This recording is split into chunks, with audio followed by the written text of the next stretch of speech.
Bismillahirrahmanirrahim. Assalamualaikum warahmatullahi wabarakatuh. Perkenalkan, nama saya Erlina Herliana, NIM 1714114. Saya dari Ekonomi Syariah semester 6 kelas A. Saya akan menjawab pertanyaan nomor 1.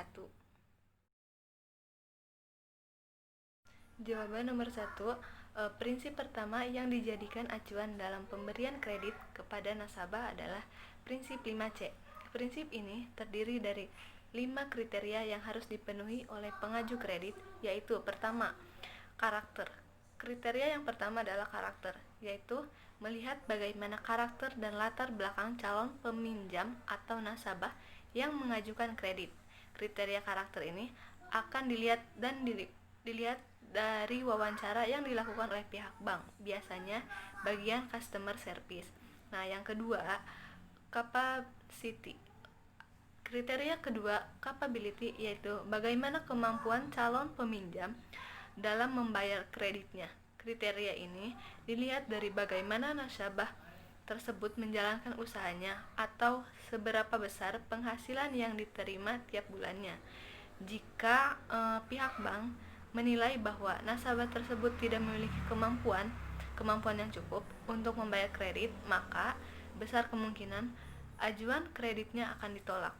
Nah, yang ketiga, kapital. Kriteria selanjutnya adalah kapital atau modal yang dimiliki calon peminjam, yang khususnya dilakukan pada nasabah yang meminjam untuk usaha atau bisnisnya. Dengan mengetahui modal atau aset yang dimiliki usaha nasabah tersebut, pihak bank dapat sumber pembiayaan yang dimiliki. Yang keempat itu kolateral. Kriteria keempat adalah kolateral. Sesuai dengan namanya, jaminan ini akan menjadi pinjaman atau pelindung bagi pihak-pihak bank jika nantinya nasabah tidak dapat membayar pinjaman yang diambil. Oleh karena itu, idealnya besarnya jaminan yang bersifat fisik atau non-fisik lebih besar jumlahnya dari kredit yang diberikan. Nah, yang kelima, kondisi atau perekonomian baik yang bersifat general atau khusus pada bidang usaha yang dijalankan nasabah. Nah, yang selanjutnya itu ada prinsip pemberian kredit 7P.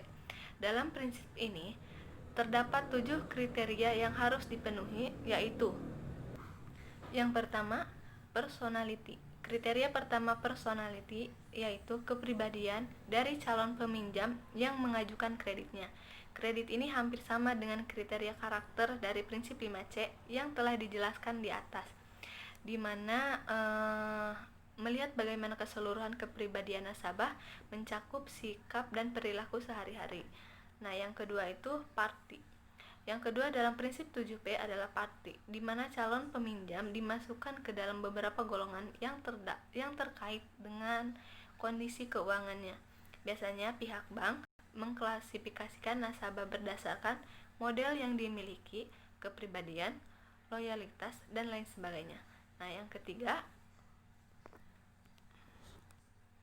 yang ketiga itu kriteria purpose, yaitu apa tujuan dari calon peminjam dalam mengajukan kreditnya pada lembaga keuangan. Pihak bank perlu mengetahui untuk apa dana tersebut akan digunakan. Misalnya, untuk modal usaha, investasi, biaya pendidikan, atau justru kegiatan konsumtif. Nah, yang keempat itu prospek. Keempat prinsip dari 7P adalah prospek, yaitu bagaimana prospek dari usaha yang dijalankan oleh calon peminjam. Tentu saja prinsip ini berlaku khusus bagi nasabah yang mengajukan pinjaman untuk modal usaha atau bisnisnya yang dikelola. Nah, di sini nomor 7P yang nomor 5, payment. Kriteria yang payment adalah bertujuan mengukur bagaimana kemampuan bayar dari calon peminjam. Prinsip payment dilihat dari sumber pendapatan nasabah, kelancaran usaha yang dijalankan, hingga prospek dari usaha tersebut. Dengan begitu, pihak bank atau lembaga keuangan dapat melihat apakah nasabah tersebut memang dapat membayar kreditnya atau tidak. Nomor 6, profitability. Kriteria nomor 6 ini, di mana pihak bank melihat bagaimana kemampuan calon peminjam dalam menghasilkan keuntungan atau laba. Seperti beberapa kriteria sebelumnya, kriteria ini dikhususkan pada nasabah yang meminjam untuk keperluan usahanya. Semakin tinggi tingkat profitabilitas dari calon peminjam, maka akan semakin tinggi pula kemungkinan kredit yang diajukan dalam setuju bank. Nah, yang terakhir itu protection, tidak jauh dengan kriteria kolateral pada prinsip 5C. Kriteria protection ini juga mengacu pada jaminan yang dapat diberikan oleh calon peminjam. Selain jaminan berupa barang seperti aset rumah, perusahaan, protection ini juga dapat berupa jaminan asuransi yang dimiliki oleh nasabah. Tadi saya sudah menjelaskan tentang 5P dan 7P pemberian kredit. Nah, sekarang studi kelayakannya. Yang pertama itu aspek yuridis atau dokumen yang perlu diteliti tentang keabsahan, kesempurnaan, dan keaslian meliputi badan hukum, perizinan, legalitas tanah, maupun dokumen pendukung lainnya. Nah, yang kedua, aspek pasar atau pemasaran. Kegiatan perusahaan yang bertujuan menjual barang atau jasa yang diproduksi perusahaan ke pasar. Oleh karena itu, aspek bertanggung jawab dalam menentukan ciri-ciri pasar yang akan dipilih.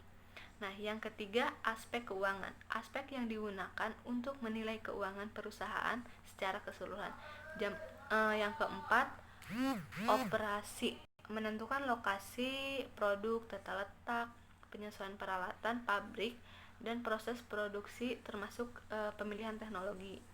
Nah, yang kelima itu ada aspek ekonomi. Mengetahui pengaruh apa yang akan terjadi dengan adanya perusahaan, khususnya di bidang perekonomian masyarakat, tempatan, dan bidang sosial kemasyarakatan. Nah, aspek yang keenam ini manajemen. Menyangkut fungsi-fungsi manajemen secara umum atau makro yang meliputi fungsi perencanaan, perorganisasian, pengarahan, dan pengawasan. Yang terakhir itu aspek AMDAL, meliputi dampak lingkungan sekitarnya, baik dalam usaha atau proyek maupun di luar suatu proyek. Pertanyaan nomor 2, bunga 10% kali 300 juta kali 1 per 12, 30 juta per 12 menghasilkan 2.500.000. Pajak 15% kali 2.500.000 menghasilkan 375. 2.500.000 kurangi 375 menghasilkan bunga bersih per bulan 2.125. Bunga yang diterima Kalisa selama 3 bulan, 2.125 dikali 3 bulan sama dengan 6.375. Pertanyaan yang terakhir, nomor 3. Lanjut ke jawaban nomor 3. Secara umum ada 6 tujuan manajemen pemasaran. Di antaranya adalah 1. Membangun permintaan. Penjual hanya bisa terjadi bila ada permintaan dari konsumen. Untuk membangun permintaan tersebut, maka dibutuhkan berbagai upaya pemasaran untuk menimbulkan ketertarikan dan rasa penasaran konsumen terhadap barang. Yang kedua, membangun kepuasan konsumen. Tidak cukup hanya mendapatkan permintaan dari konsumen untuk mencapai target perusahaan. Tujuan selanjutnya adalah untuk membangun kepuasan konsumen dengan cara memahami kebutuhan atau keinginan konsumen serta mengetahui bagaimana produk dapat memenuhi kebutuhan atau keinginan tersebut. Nah, yang ketiga itu mendapatkan market share. Tujuan manajemen pemasaran berikutnya adalah untuk mendapatkan progres positif dari market share produk. Pasar ibarat sebuah kue, dan setiap potongan kue merupakan gambaran market share. Semua perusahaan mengharapkan terjadi peningkatan dan perluasan market share atau penjualan, walaupun terkadang hanya memiliki target untuk mempertahankan market share yang sudah diperoleh. Nah, yang keempat, mendapatkan keuntungan.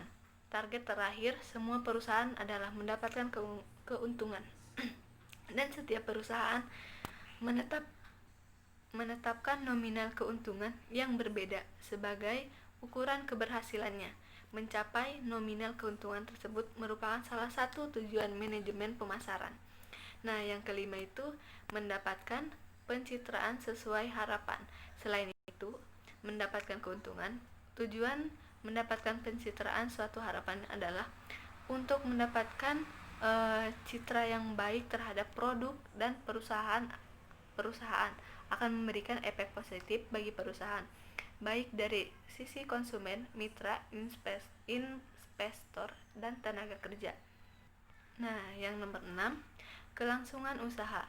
Pemasaran adalah ujung tombak perusahaan untuk mencapai target penjualan kepuasan dan target keuntungan. Itulah alasan mengapa kelangsungan perusahaan juga menjadi bagian dari tujuan manajemen pemasaran. Nah, yang selanjutnya itu proses manajemen pemasaran diartikan sebagai plus pasah bisnis di mana pemuasan konsumen adalah kebutuhan konsumen adalah syarat ekonomi dan sosial untuk kelangsungan pertahanan perusahaan. Tujuannya adalah untuk memberikan kepuasan terhadap apa yang diinginkan konsumen. Oleh karena itu, setiap kejadian pemasaran dalam perusahaan harus diarahkan untuk tujuan tersebut. Nah, di sini ada 3 elemen penting yang termasuk konsep manajemen pemasaran, yaitu pertama, orientasi pada konsumen atau market oriented. Konsep pemasaran yang baik adalah dengan menjadikan konsumen sebagai prioritas utama. Itulah sebabnya mengapa dalam strategi marketing selalu mengedepankan konsumen. Dalam pemasaran biasanya konsumen dianggap raja dan produsen adalah pelayanan yang memberikan kebutuhan raja. Pelayanan produsen dilakukan dengan memberikan berbagai penawaran yang menarik, mulai dari produk terbaik hingga cara pelayanan konsumen. Nah, yang kedua, perencanaan kegiatan pemasaran. Pengaturan secara dinamis sebagai bentuk penyusunan berbagai kegiatan pemasaran secara menyeluruh. Semua aktivitas pemasaran mulai dari strategi, implementasi, analisis, pengawasan, dan kegiatan lain yang terkait dengan pemasaran harus disusun secara terperinci. Dengan begitu, maka proses analisis dan pengawasan terhadap hasil pemasaran dapat dilakukan dengan baik. Hal ini pada akhirnya akan memudahkan dalam melakukan evaluasi dan tindakan perbaikan terhadap kegiatan pemasaran. Nah, yang ketiga, kepuasan konsumen. Kepuasan konsumen ini yang terakhir, konsep paling penting di dalam pemasaran adalah kepuasan konsumen. Kepuasan konsumen ini tidak hanya diukur dari kualitas produk saja, tapi juga dari bagian strategi pemasaran yang dilakukan. Mungkin itu saja yang bisa saya sampaikan. Kurang lebihnya mohon maaf. Wabillahi taufiq wal hidayah. Assalamualaikum warahmatullahi wabarakatuh.